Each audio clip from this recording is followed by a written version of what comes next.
Hello, my name is Nathan Winkelstein. I'm the Associate Artistic Director at Red Bull Theater, and here with our Duchess of Malfi lobby chat, a quick little 5-minute intro to the play that is going up at Classic Stage Company on November 14th, or right after this, if you're watching it on the live stream.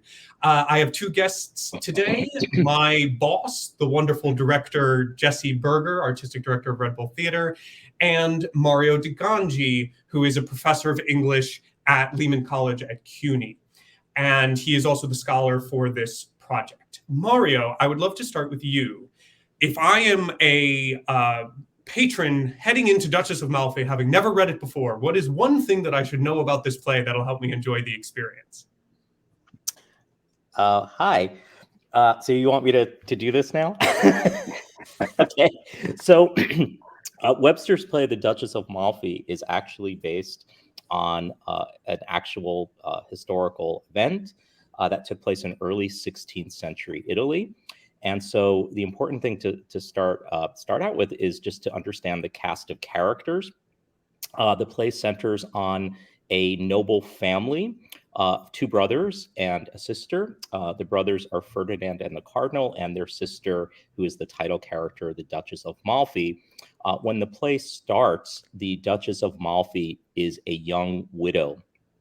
And the kind of opening conflict or tension in the play is whether or not she will remarry. Her brothers do not want her to remarry and kind of browbeat her about that. And she does want to remarry. And that's kind of where the conflict of the play begins. So I could say more, but but we'll save it for the show. Yeah. Wonderful. And well, Jesse, you directed a full production of this in 2010 for, shockingly, Red Bull Theater, and you are revisiting it now. What is one thing that the audience should know about your particular take on Duchess of Malfi?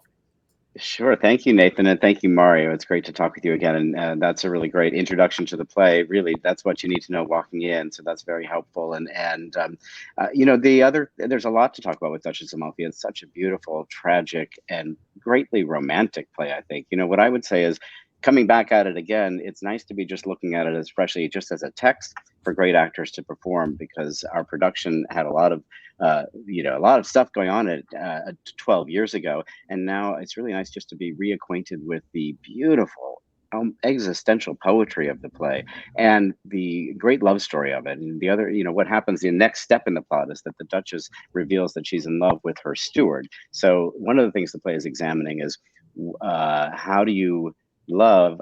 What's the tension between? Well, let me try to say that better. One of the things the play is examining is forbidden love. And the Duchess is not only being forbidden to remarry, she's also in love with somebody who's not of her class. And there are lots of other stories of forbidden love within the play. And so one of the things that's really exciting to be digging back into is with this great cast that we've assembled for Monday night, how all these characters are trying so desperately to have their desires and their true loves, and how those desires and true loves are thwarted in this misshapen world that Webster has delivered to us. And he has some just wonderful lines. I'll give you just one towards the end. He says, one of the characters says, "Whether we fall by ambition, blood, or lust, like diamonds, we are cut with our own dust." And there's so many other gems like that in the play. So I'm really looking forward to sharing that with the cast on Monday, and also with all of our audience who's tuning in, either in person or online. Thank you, Jesse. That's great. That is going to wrap up our lobby chat for this. If you want to hear more from both Jesse and Mario, there will be a bull session following the reading that I will be moderating, and hopefully with members of the cast, and we will be discussing all of this in more detail after we watch the show. I hope you tune in for not just the reading on November 14th, but also the bull session following. Enjoy the show.